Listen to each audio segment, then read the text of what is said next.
Ya, listo. Entonces, bienvenidos nuevamente. Muchas gracias por su asistencia. Eh, estaremos, no sé cuánto tiempo nos tome la clase, pero sí les pido de favor que vayan tomando nota. Una vez que hemos hecho los análisis con todos los compañeros de las demás materias o demás aulas, les hago la reflexión de que sí tomen nota de lo que hablamos, porque había algunas preguntas del examen que se les tomó de lo que conversamos o de lo que yo les pregunto a ustedes. Y yo siempre tengo un cuadernito al lado y a veces siempre voy tomando nota de lo que consultamos o conversamos. Entonces, básicamente, si en la medida de las posibilidades traten de tomar esos apuntes necesarios.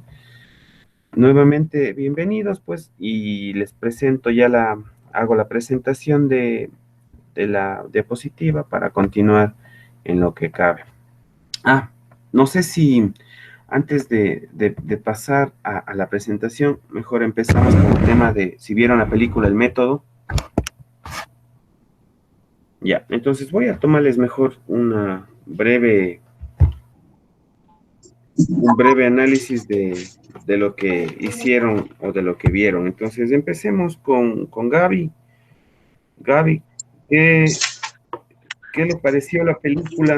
Coménteme, no un resumen, más bien ¿qué saca como aporte? A ver, en realidad a mí me parece, en realidad, o sea, como aporte, pues que ahí existen varios métodos, ¿no? Para hacer la selección de personal, Bien, pero que también debería entrar siempre la ética. Yo no sé si eso, como le hice el comentario en el foro, no sé si en realidad esto está permitido, pero a mí me parece que transgrede muchísimo los derechos humanos, o sea, porque les hace enfrentarse entre ellos, un poquito conflictiva el método de Gronholm, ¿no? Y en realidad, no sé, me parece un poquito innecesario, o sea, me parece bien que existan ciertos métodos para realizar esto, pero sí también como ellos citaron ahí, es un poquito humillante para ellos estar ahí peleando por un puesto de trabajo de tal manera, ¿no? Como lo hicieron ahí, o sea, se rebajaron incluso hasta la discriminación en una parte, porque a la primera mujer que le sacaron del grupo era una mujer mayor y entonces por opiniones del grupo, de los competidores, se puede decir, ¿no? Decidieron sacarle a ella, entonces no, la verdad no me pareció, me parece muy agresiva el método de Gronholm. ya. Algo más, tal vez, Gavita. Caso contrario, le doy la palabra a don Alex Jefferson.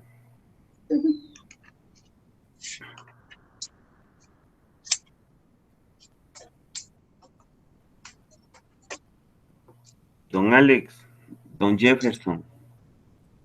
Me, Se me está como cortando.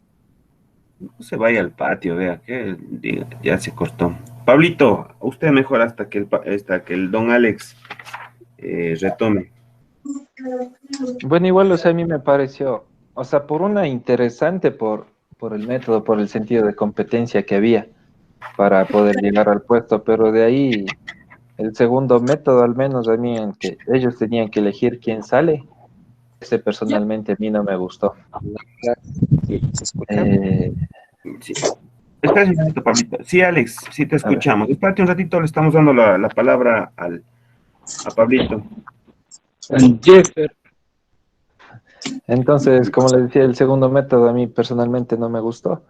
Y creo que este método igual, o sea, aparte de la competencia, creo que sacaba lo peor de cada persona y eso se vio reflejado en ese ejercicio que hacían con la pelota, en donde el Ya, otro, no me acuerdo cómo se llamaba, él al ver de lo que se reía y todo, él perdió los estribos y salió a decir otras cosas que eran diferentes del trabajo, ¿no? así es. Ujú. Por eso ese método a mí en lo personal, o sea, no, creo que no comparto ese método inventado por ellos mismos. De ahí que hay personas que se infiltran así en entrevistas y todo, eso yo sí lo he pasado también, pero llegar a esos extremos creo que no. Ya. Eso, Inge. Y ahora sí, Alex. Mm, bueno, en mi punto de vista, o sea, ese método, o sea, de cómo hacer una selección para entrar a una empresa, o sea, no, bueno, no es tan ético por parte de, en sí, de todos, o sea, cada uno hace por sacar ventajas, o sea, bueno, yo sé que son una oportunidad de trabajo, o sea, hay que buscarla y ganársela, pero también viendo, o sea, que no se haga daño ni discriminación o pisotear a los demás por con tal de ganarse ese puesto de trabajo. Peor haciendo discriminaciones o metiendo a otras personas, o sea, para ver cómo ellos van a actuar o cómo van a hacer para conseguir ese trabajo. O sea, no, para mí no es algo, o sea, no es algo tan ético con tal de conseguir un trabajo. O sea, si es que se lo hace, debería hacer de manera, o sea, de manera honesta y de manera correcta, o sea, no llegando a esos extremos de elegirse de ellos o sacar las garras contra todos y, y eso, hacerse daño solo para obtener un puesto de trabajo, haciendo daño a los demás. Ya, ya. Y vamos, Jairito, con usted. Bueno, ingeniero, de mi parte estaba muy interesante ya que las grandes empresas o corporaciones pues tienen que tener de saber todo, ¿no? Acerca de las personas que van a contratar. En ese aspecto, muchas veces en las empresas ya veo que mienten en los currículos vitales o en las cartas de presentación. Es lo que a mí me llama la atención, que a través de Exactamente. este método Gronholm llegan a sincerarse los aspirantes al trabajo y los jefes de las empresas o los involucrados o los infiltrados de ahí, pues saben con qué tipo de persona están hablando. Pero de la otra parte también me parece un método bastante extremo, fuerte, porque se va al piso todo lo que son los valores éticos, los valores morales. Pero así es el mundo de los negocios en la actualidad. Eso me doy cuenta, ingeniero. Ya, efectivamente, hay situaciones que también sí les invito a hacer una reflexión, ¿no? Y no les digo que estoy justificando ni tal vez esté a favor de la película, pero sí hay dos factores que sí determinan a veces metodologías subversivas, digámoslo así, o metodologías que transgredan derechos, por lo menos básicos, que es la transgresión o el daño físico o psicológico a las personas. Primero, debe haber sido un cargo sumamente alto el que estaban postulando, ¿no es cierto? Porque no había, ninguno de los candidatos se mostraba con un perfil débil con una hoja de vida que se llama suave, más bien todos perfilaban súper buenos cargos anteriores. Primera cosa. Entonces la empresa estaba buscando comportamientos de cómo son en métodos simulados, ¿sí? Métodos simulados para ver su actitud y su comportamiento. Y claro, yo prefiero que entre ellos se vayan matando para que yo como empresa sepa discernir cuál es el mejor. Y si tengo infiltrados dentro de la organización, es más fácil poder escoger. Y les cuento brevemente, ¿no? Yo trabajaba en la empresa, en la General Tire en la ciudad de Cuenca, y contrataron a la Price Waterhouse para contratar el gerente financiero de la empresa. El gerente financiero de la empresa, les estoy hablando en el año 2002, 2003, ganaba $12,000, ¿sí? $12,000 en esa empresa. Y le pagaron a la Price $50,000 para contratar a un gerente financiero que cumpla todos los estatutos o toda la cronología para contratar uno de los mejores en todo el territorio, primero en la zona, en la localidad, y, y eso es lo que se obtuvo, ¿no?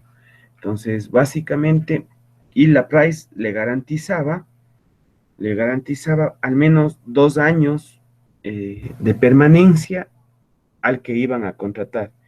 Y muy probablemente pudieron haber hecho estos métodos. Yo les pregunto, ¿en Ecuador creen que habrá gente que no se preste para hacer este método por un sueldo de $12,000?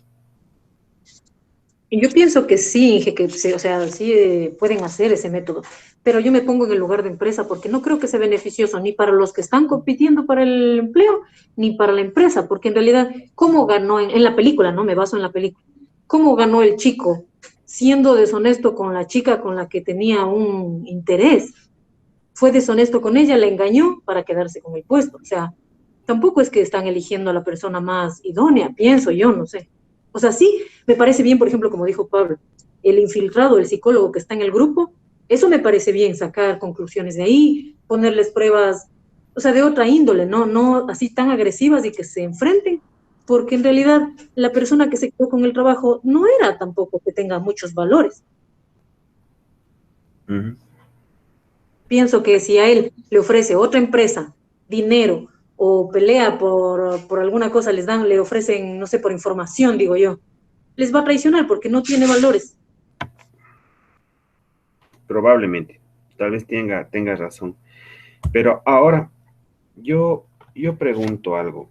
Cuando nosotros contratamos a las personas acá en Ecuador, del método tradicional, ¿qué obtenemos? O sea, a veces decimos, sí, es una buena persona por la hoja de vida, y llamamos a las referencias, llamamos a todo lo que nos pueda dar un índice adicional de qué persona estamos contratando.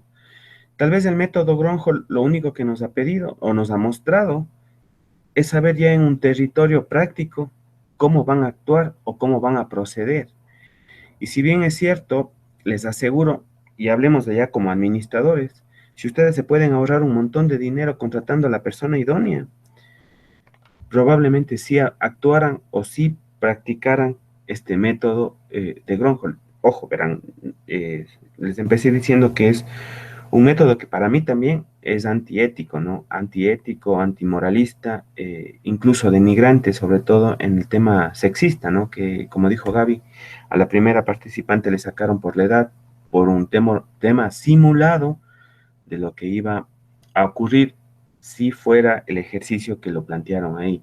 Entonces, básicamente, como administradores, sí deben analizar un método que se queden con personas que vayan a responder la necesidad de la empresa, que vayan a responder la necesidad de los objetivos que trabajaron durante todo este tiempo, durante todos los años. Eh, por ejemplo, KFC. KFC da datos alarmantes de cuánto le cuesta capacitar o entrenar a su personal. Por ejemplo, lo que más pronto nosotros vemos son las personas que nos sirven el pollo en una bandejita. Ese entrenamiento les toma a las personas 15 días, que la empresa les tiene que poner a un supervisor o a un tutor que les esté guiando y les diga, no se sirve así, la caja se arma así, esto tiene que estar máximo 30 minutos, esto tiene que estar máximo 1 hora en mostrador. Y bueno, antes manejaban la calidad de otra manera, pero ahora manejan para que la persona, el cliente, no la vean. No sé si se fijaban antes, cuando abrían las bandejas había una carita triste y una carita alegre cuando cerraban. ¿Se acuerdan? Hace tal vez unos 2, 3 años, tal vez 5 años. Iban a abrir para sacar el pollo y les aparecía una carita triste para que vean. ¿Por qué decían? Que cuando ven la carita triste, estamos perdiendo frescura del pollo. Les cerraban, se ponía la carita verde y eso quiere decir que se está manteniendo la frescura del pollo. Y así en un montón de cosas, en la gaseosa cuando se desperdiciaba y cosas así. Entonces empezaron a querer psicológicamente a influir en las personas para que puedan tener otro tipo de comportamiento. Entonces, no tuvieron el éxito necesario, lo único que hacían era acosar a las personas. Y KFC debe ser una de las empresas, igual que McDonald's o Burger King, que más demandas laborales deba tener por acoso laboral o persecución o daño psicológico.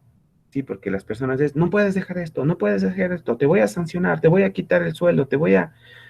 Y claro, y las personas trabajan muchísimas horas extras, muchísimas, creo que las hacen lo que les da la ley, hasta lo que le da la ley, mejor dicho, hasta 60 horas por semana, quiere decir que están haciendo el 50% más de carga horaria en horas extras. Y claro, y todo el mundo dice que bueno, voy a ganar bastante dinero.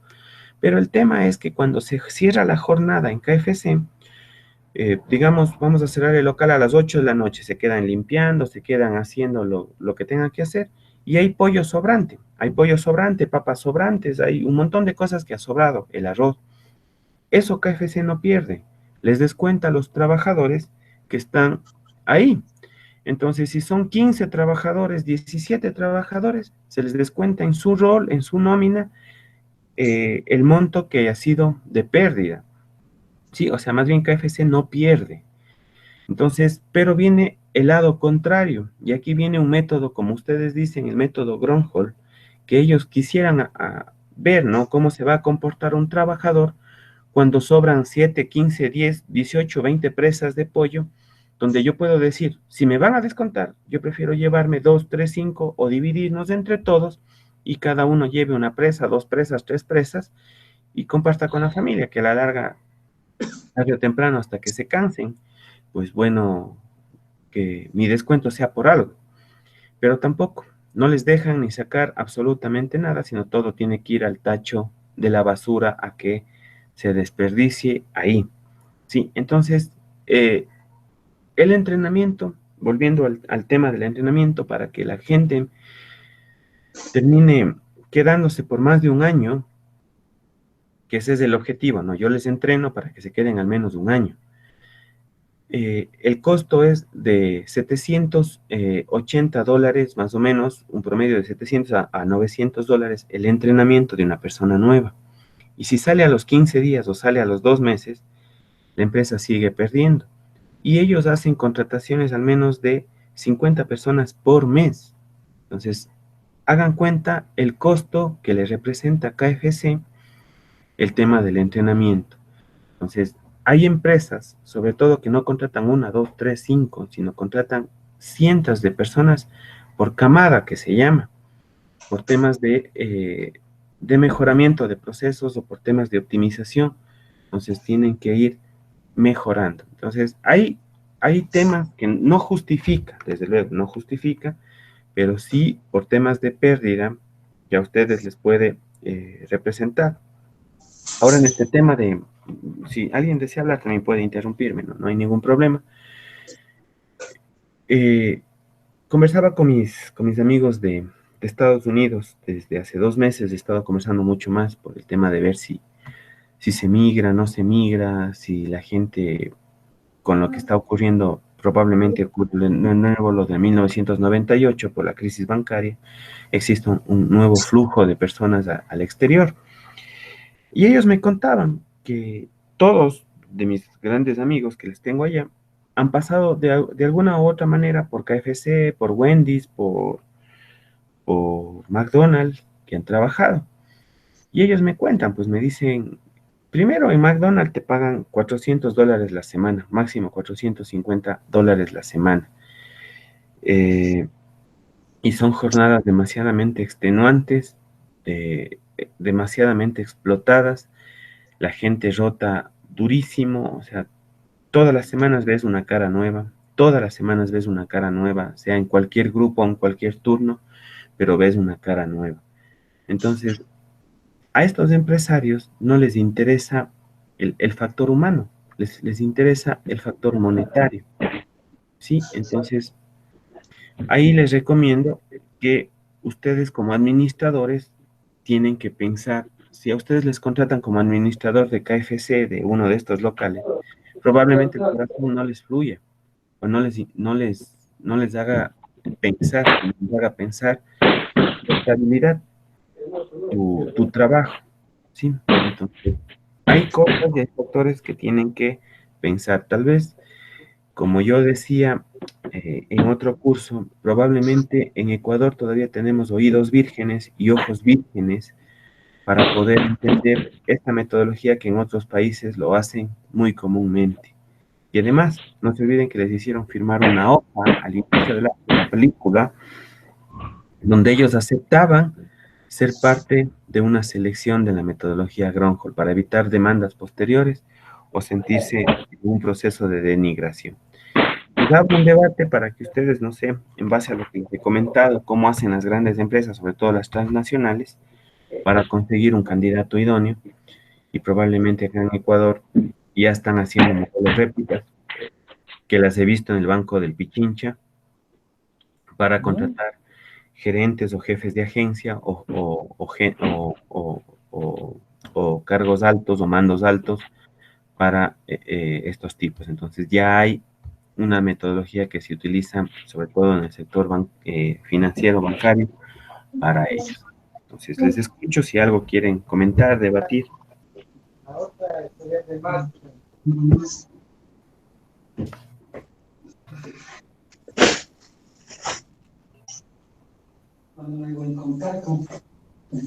Nadie quiere opinar ni comentar nada.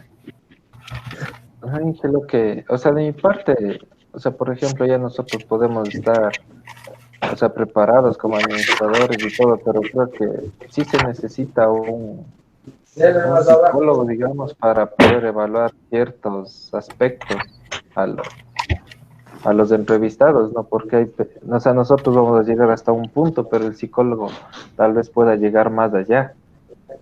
Pero eso también creo que los psicólogos ya en empresas un poco más grandes.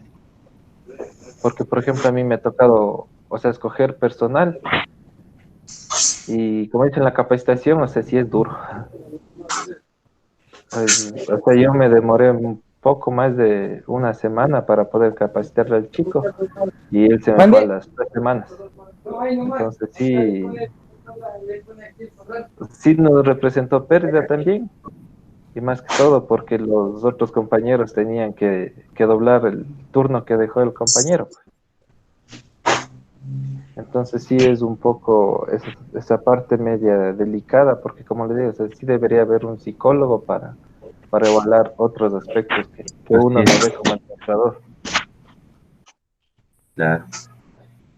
Para eso está el comportamiento organizacional exactamente en las empresas, ¿no? Que ellos son los que se encargan de hacer el suavizar, incluso de buscar la compensación y decirle, Pablito, le toca doblar el turno, pero luego se cogerá un día de vacaciones cuando usted escoja, excepto un viernes o excepto un lunes, se me ocurre, pero usted podrá coger un día con cargo a este día que está pasando, básicamente. Entonces, claro, deben entrar en un proceso psicológico muchas personas. Y bueno, y ahora estaba escuchando que en Europa están afectados mucho los jóvenes por el tema del COVID, de la pandemia. Hay muchísimos procesos de esquizofrenia y muchísimos procesos de psicológicos que les están dando a los chicos porque han pasado encerrados. Y si bien es cierto, nosotros como sea estamos con la familia, le llamamos, estamos cerca, no sé, tal vez, pero allá confinados en 4 paredes, y ustedes saben cómo son, sobre todo creo que Gaby podrá decirme cómo son los departamentos de allá, son chiquitos de fósforo que tal vez 60 metros cuadrados sea mucho, o tal vez 50 metros cuadrados sea mucho. Y yo en Barcelona tuve la suerte de conocer departamentos de nuestros migrantes que habían pagado 300.000 euros por un departamento de 55 metros cuadrados. Es más, yo dormí en una litera y al otro enfrente dividía un pasillo y era otra litera que vivían los otros hijos y así. Entonces, una cocina tal vez de 2 metros cuadrados, tal vez 2 metros cuadrados, por no decir 1,5 metros. Era imposible ampliar más la familia y era una mini sala, un mini comedor, pero mini, así mini, que entraba una mesa de 4 personas, una sala de un mueble grande y una televisión. Entonces, básicamente, esos eran los departamentos de los migrantes en esos edificios, que había como 50, 60 departamentos por edificio. Entonces, me pongo a pensar que ninguno de ellos podía salir por el tema del confinamiento. Entonces, psicológicamente están afectados las personas, y acá en Ecuador igual, ¿no? Va a ocurrir exactamente lo mismo. No sé si también algo quieran mencionar. Se fue la Gaby, creo, se acabó los datos. Nada, sino eso, lo que dice usted, o sea, el método para selección, o sea, más se hace bueno, en empresas grandes, o sea, con esos métodos ya más selectivos, porque en la mayoría de empresas, digamos, pequeñas, tal vez, digamos, solo se hace una evaluación así por encima y a veces no se tiene datos correctos de cómo va a ser la persona después pasando el tiempo, después de que ingrese, porque a veces al principio, bueno, se pueden dar de un comportamiento normal o responsable, pero después como ya se asegura en un puesto, empieza a cambiar. Y a veces eso no se puede determinar porque como tal vez las empresas también no tratan o no quieren gastar en métodos de selección más exhaustiva o con psicólogos a que puedan determinar cómo va a ser su actitud después de un tiempo que está en la empresa. A veces más hace que la empresa salga perjudicada por tal vez no hacer esos tipos de evaluación más centradas, no solo por encimita. Pero como digo, a veces las empresas tratan a veces de ahorrarse esos gastos que a veces dicen, no es necesario, medio lo conozco, si sé que trabaja o pregunta, y si trabajas, avientos, ingrésalo y ya, se acabó. Claro, totalmente. Ahí hay un tema hay que tener control en eso. En todo caso, ya cuando ustedes vayan teniendo un poco más de experticia y práctica en el tema administrativo y los que ya lo tienen, pues irán viendo cuál es el método adecuado el cual les convenga para este tema de selección. Bien, vamos a verlo el tema de la presentación, y también gracias por sus aportes que siempre son importantes, ¿no? Siempre son importantes para este tema de ir mejorando. Bien, vamos ya, prácticamente estamos más de la mitad de la presentación, estamos con buen ritmo. Probablemente sí acabemos la malla curricular que me ha correspondido con ustedes, no porque esté corriendo, sino más bien me he tomado el tiempo necesario para que ustedes vayan teniendo el conocimiento, creo yo, necesario. Entonces, dentro ya de la presentación, el tema de la cultura organizacional y un poco englobándole al tema de la película del método, pues también para nosotros es que se puede definir como un conjunto de normas y valores, creencias compartidas por los miembros de una organización que sirven como pautas de conducta en la realización de las actividades laborales.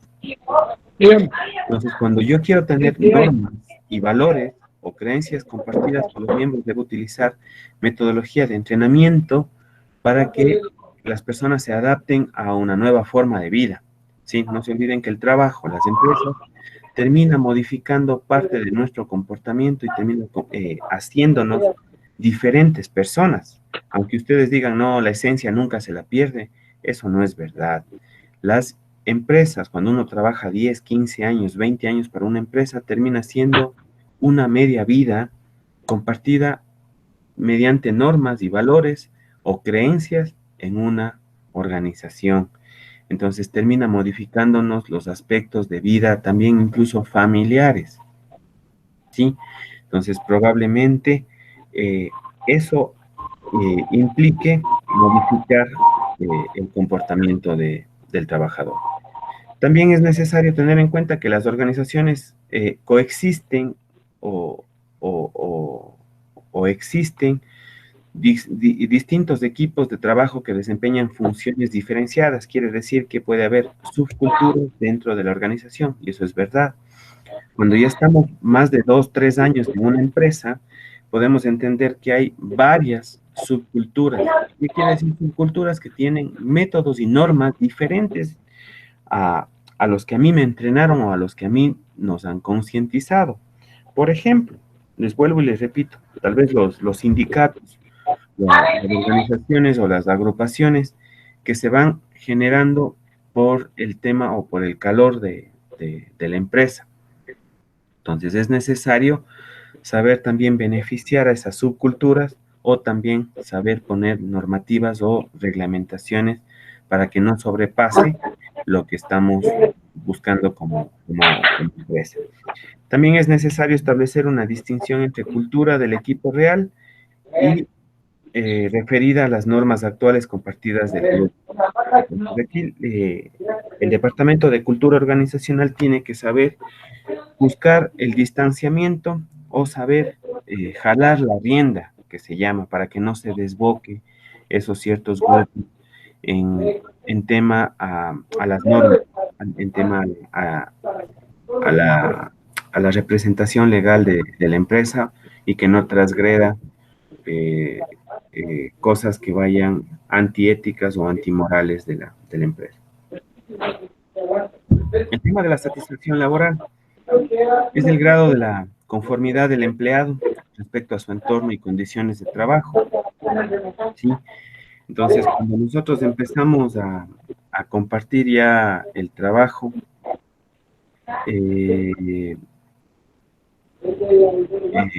cuando estamos esperando de los empleados ciertas, digamos, conformidades o reacciones, digámoslo así, es necesario que sepamos medir el clima laboral. Entonces, ¿qué quiere decir? Después de esta pandemia, muy probablemente habrá muchas empresas que lancen encuestas de satisfacción laboral, para ver cómo se encuentra el trabajador después de su teletrabajo. Incluso ustedes están viendo de que no son solo memes, que el teletrabajo ha resultado más complicado que estar laborando 8 horas en una empresa, en un espacio físico. No son solo memes, digo, porque realmente resulta mucho más complicado que las tareas del hogar, las tareas con los hijos, las tareas del trabajo y encima dar tiempo para cocinar, para limpiar, para arreglar, porque no todos han podido contar con la empleada o con la señora que les ayuda o dividir el tiempo realmente porque la carga laboral o carga de tareas ha sido duplicada o triplicada en algunos casos. Entonces, buenos días. Que ustedes sepan que parte de la satisfacción laboral que van a emprender las empresas son para medir cómo está el nivel de satisfacción. ¿Sí? Y ahora que el ministerio ha permitido la reducción de cierto porcentaje de horas, terminará afectando más el grado de conformidad y el grado de compromiso de muchos de los trabajadores. Entonces también es importante que, como dice en la presentación, que sea directamente relacionada con la buena marcha de la empresa, la calidad del trabajo y los niveles de rentabilidad y productividad. Probablemente la productividad y la rentabilidad de todas las empresas se verán afectadas después de esta pandemia. Todas. Ninguna creo que tendrá la misma rentabilidad que hace un año, que hace 2 años o que hace 5 años. Entonces, probablemente habrán nuevos mecanismos. Pasamos a un tema, no sé si tienen alguna duda ahí, si no ya paso a uno de los temas que también es fundamental para el tema de la cultura organizacional, que es las personas o los grupos cuando están motivados a través de una buena o excelente comunicación, generan buenos interlaces o buenos entrenamientos con las personas. Entonces, básicamente sería eso de que ustedes ya lo vayan anotando, que aquí la comunicación empresarial toma un giro o toma una necesidad importante o coyuntural para la empresa. A ver, entonces, vamos a empezar, como habíamos hablado, la motivación y la comunicación. Pues ustedes ya saben o ya han visto en varias materias el tema de las teorías de la motivación. Sí, yo tengo algunos aquí que nos pueden ir interrelazando entre varias metodologías o varios métodos de motivación. Les he hecho unas pequeñas frases que les pueden ir detallando o puntualizando en lo que necesitamos.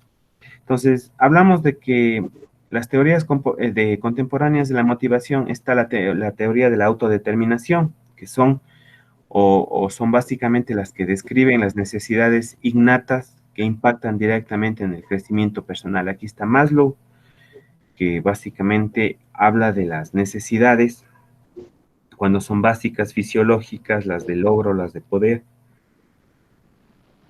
y nos dan un crecimiento y favorecen el desarrollo de las motivaciones intrínsecas. Las intrínsecas son las que no van directamente conseguidas por el sueldo o el salario, sino más bien las intrínsecas son las de logro, las de poder, las de que yo consigo. O sea, cuando viene un jefe y te dice, eres el mejor de todo el grupo, sí, pero no necesariamente viene con el sueldo, viene con una motivación intrínseca, externa, que mi jefe me palmea en la espalda y me dice, ¿qué haría la empresa si no contáramos con trabajadores como tú? Entonces, yo gano exactamente igual que mi compañero, pero lo que me dice mi jefe me da un aliciente y me dice que soy importante. Buenos días, Empresa. compadrito. Sí, entonces las intrínsecas, como les vuelvo y les digo, son externas. Las teorías del establecimiento de metas, pocas personas niegan que las metas claras y difíciles conducen a mayores niveles de productividad de los empleados. ¿Qué quiere decir? Cuando no hay un buen entrenamiento, cuando las personas no han sido bien capacitadas o entrenadas para desempeñar su trabajo, se considera que las metas no fueron bien establecidas o bien puestas para el trabajador. Entonces, es necesario que la inducción que se le da al empleado tenga en la medida de las posibilidades todo claro.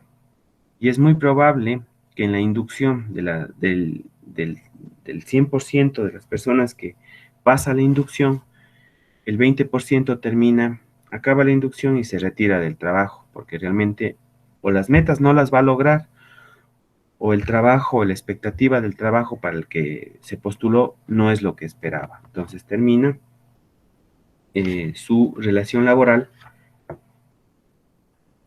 y la empresa termina perdiendo uno de los seleccionados. Pero como tiene una base de datos de los precandidatos que posiblemente iban a ser contratados, entonces son el siguiente idóneo para ocupar esa vacante. Entonces, la productividad se ve afectada cuando no son establecidas o no son muy bien comunicadas las metas, pues efectivamente aquí vienen los famosos manuales de funciones o los manuales de producción, donde marcan con tiempos, ¿no?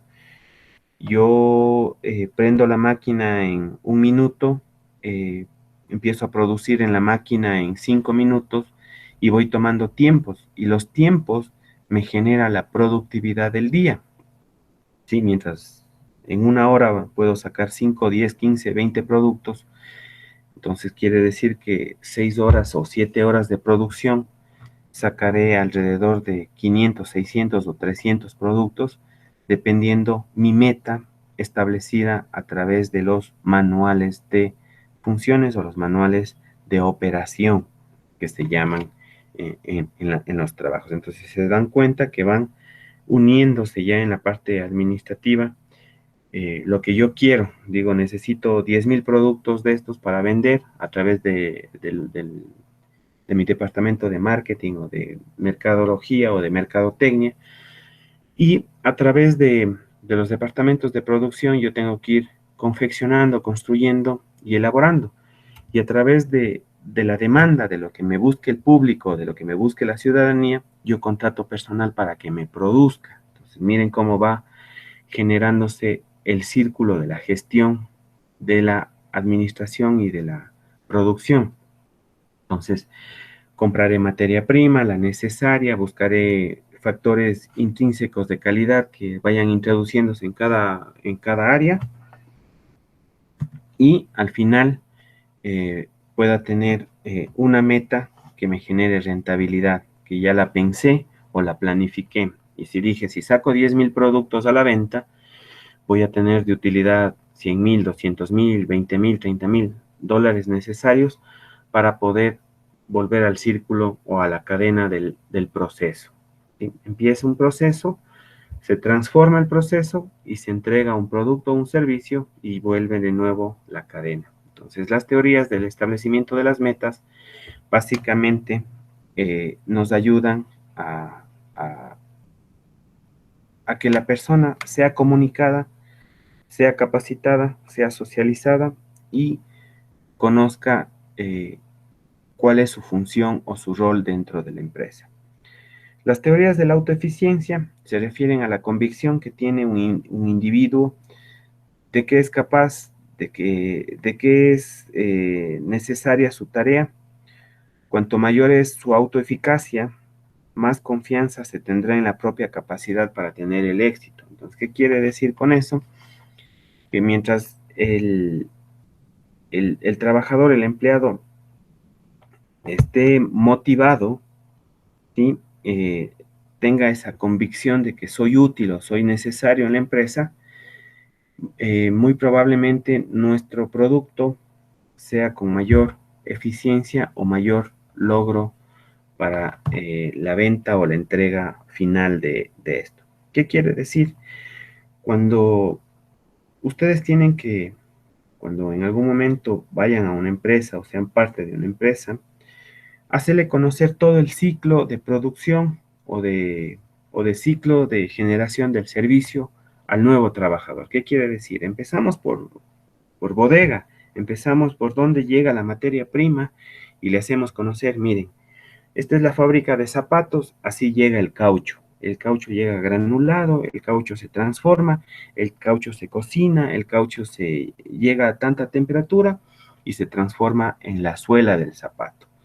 Acá llega el cuero o llega el recubrimiento para el zapato y pasa este proceso. Entonces pasa el siguiente proceso. Aquí, miren, llega el caucho, aquí se cocina el caucho, aquí hay 20 trabajadores que cocinan el caucho, acá sale en el molde, en la prensa y el zapato se va cortando o se va su planta solo quitando como se dice vulgarmente, las rebabas de los filos y se va pegando. Acá las personas confeccionan el cuero, el corocil o lo que sea para lo que va sobre el zapato. Acá las personas confeccionan los cordones. Acá las personas le pigmentan al cuero y le dan el color al cuero para que el zapato sea negro, blanco, café, plomo, lo que sea, y pueda ser ensamblado. Acá en este proceso se ensambla el zapato y aquí se pega y le da una calidad o le da una durabilidad. Aquí se confeccionan las plantas de los zapatos. Lo que el pie del consumidor va a poner para que pise y no le duela, debe tener una ergonomía, debe tener una capacidad de que pueda soportar 12, 15 horas estar con este zapato, no le moleste, no le fastidie. ¿Ya? Y así finalmente llega al punto donde se ensambla, donde se pone una funda, donde se pone la marca, donde se pone el logo, donde se pone en la caja, donde se etiqueta, donde se pone la trazabilidad, en qué fecha fue elaborado, quién la elaboró, quién dio el control de calidad, quién permitió que salga a la venta, quién permitió que vaya allá al departamento de exportación por último.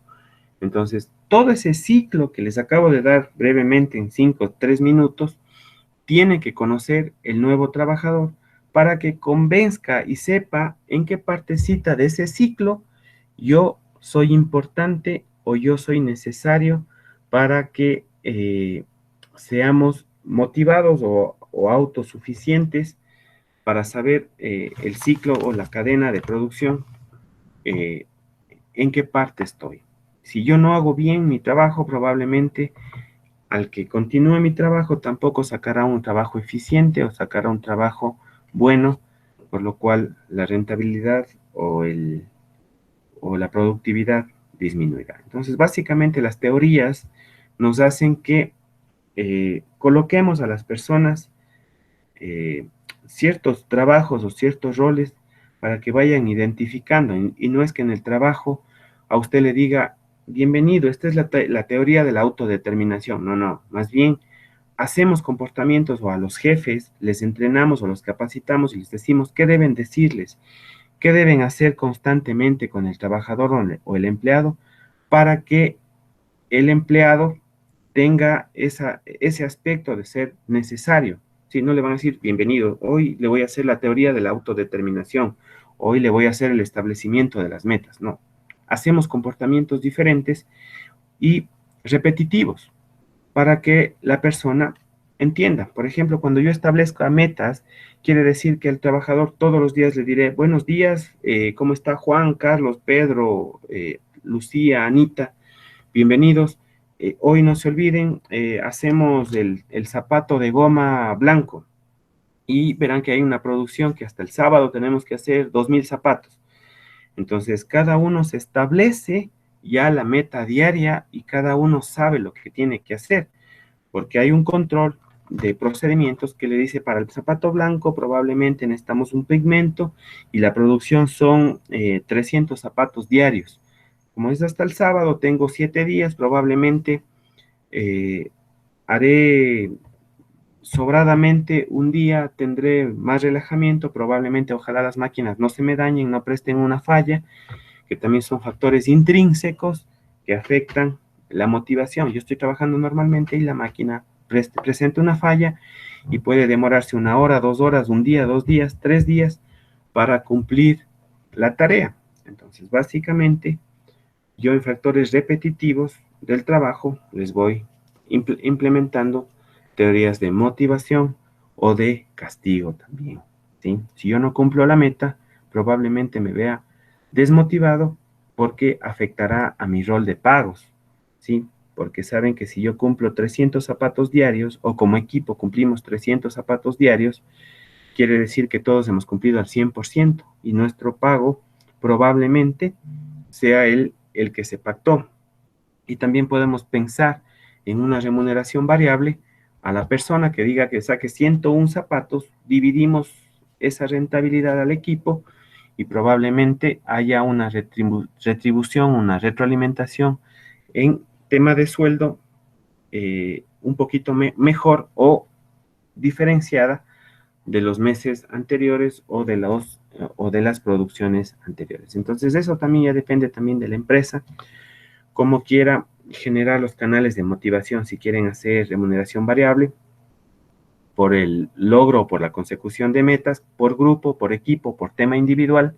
Si es por tema individual, va a tener muchos conflictos por temas de envidia, por temas de conflictos de interés personal. O sea, ¿cómo es que mi amigo le pagan $20 más por semana si hace exactamente lo mismo que yo? Entonces, básicamente, probablemente ahí haya trabajo adicional que deban hacer, reducir esos conflictos. Es mejor y más recomendable pagar remuneraciones variables al equipo, al departamento, al grupo, a la planta que ha conseguido la meta planteada. Entonces, básicamente, chicos, es necesario que ustedes sepan establecer estas políticas. La teoría del reforzamiento, pues la contraparte de la teoría del establecimiento de las metas, o sea, cuando no se cumplen las metas, ustedes saben para qué sirve un indicador sirve para medir, y ¿por qué me van a preguntar y por qué hablo de un indicador? Porque las metas son medidas a través de los indicadores, ¿sí? La consecución de un indicador o el reflejo de un indicador es la meta lograda. Entonces, un indicador sirve para medir efectivamente, para mejorar lo que se ha conseguido y sobre todo para hacer una retroalimentación. Entonces, aquí hablan de la teoría del reforzamiento. El reforzamiento no es nada más y nada menos que una retroalimentación de lo que no se pudo obtener. Si no pude conseguir los 300 zapatos, tengo que hacer una retroalimentación y saber en qué área, en qué sector, en qué persona no se está estableciendo el compromiso o el trabajo, y no necesariamente para sancionar, sino para más bien ver un factor intrínseco. Por ejemplo, los factores intrínsecos de las personas, no se olviden que no todos los días estamos al 100%, por más que yo me levante y diga, voy a dejar los problemas de mi casa en la casa. Si me toca ir a trabajar desmotivado, desganado, tuve una pelea con mi marido, con mi esposa, con mis hijos, les castigué severamente a mis hijos y me siento mal, probablemente en el trabajo no vaya a rendir al 100% y tenga conflicto. Si yo tengo un problema o me enteré de alguna enfermedad catastrófica de algún familiar mío, probablemente la desmotivación en mi trabajo se vea reflejada. Entonces son tareas de reforzamiento que el jefe debe saber eh, identificar, ¿sí? También deben saber identificar cuando una persona eh, eh, falta al trabajo, ¿sí? La producción debe estar también en relación al ausentismo de la empresa, ¿sí? Si yo tengo un 10%, un 5% de ausentismo por mes, quiere decir que probablemente la meta sea el 5% menos de lo que se espera y yo deba compensar ese 5% con tiempo complementario, suplementario u horas extras, que quiere decir que debo tener un presupuesto adicional para poder pagar horas extras a las personas o a los trabajadores para que suplan lo que en un momento Pablito decía, si no va a venir un trabajador me toca suplir, pero ahí tengo dos factores que van en mi contra.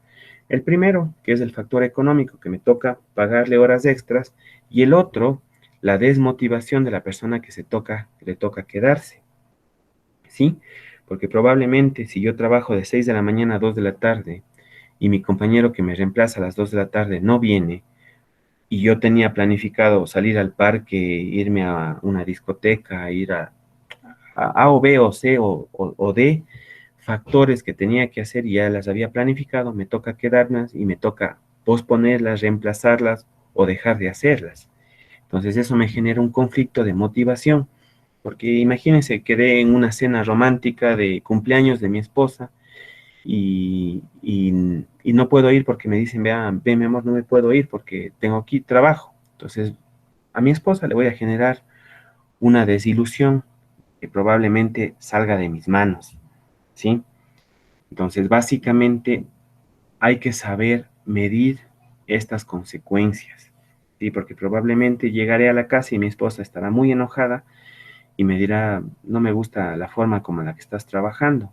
Hay factores o cosas importantes que es la familia y bla, bla, bla.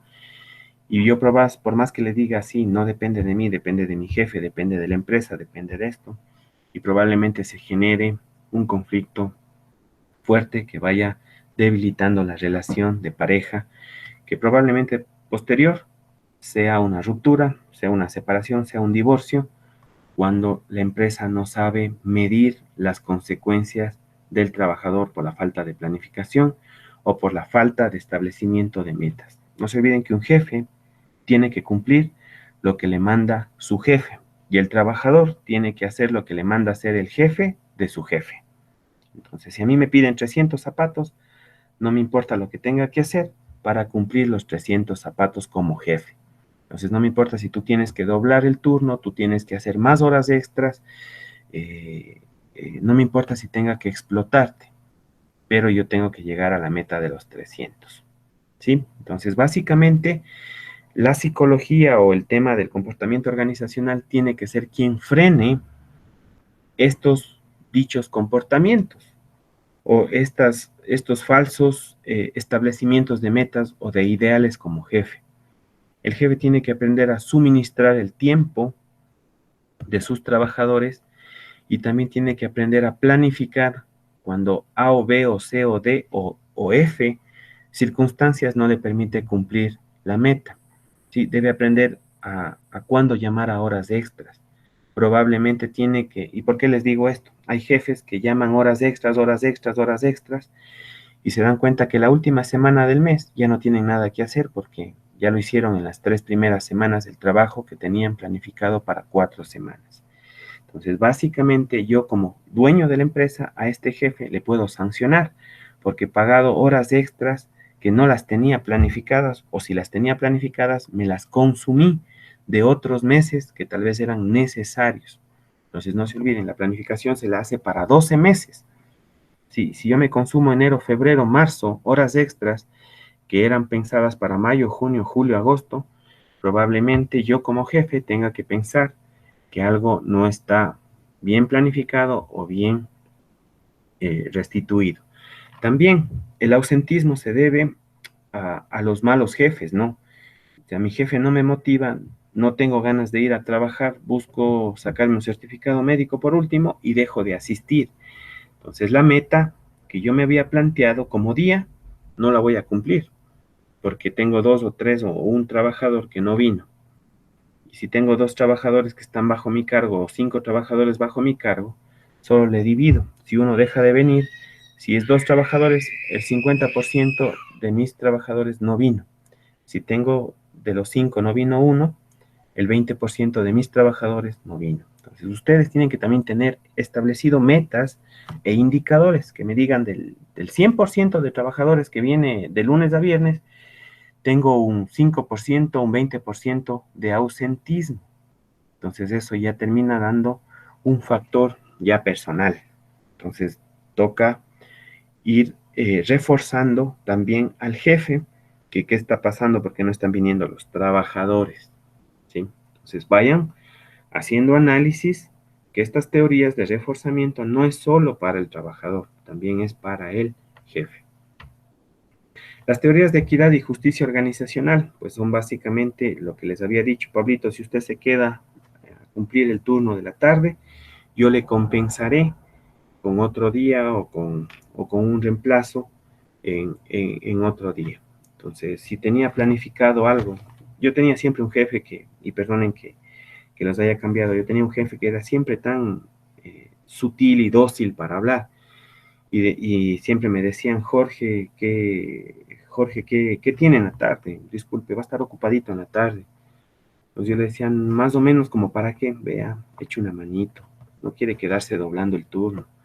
Entonces, eso es una forma diferente antes que venga y diga, te toca quedarte, sin saber qué tiene. Entonces yo le decía, me puedo quedar hasta las 5, me puedo quedar hasta las 6. Y él me decía, perfecto, si es hasta las 6, vea, hasta las 7, acolíteme hasta las 7, de una. No hay problema, me quedo hasta las 7.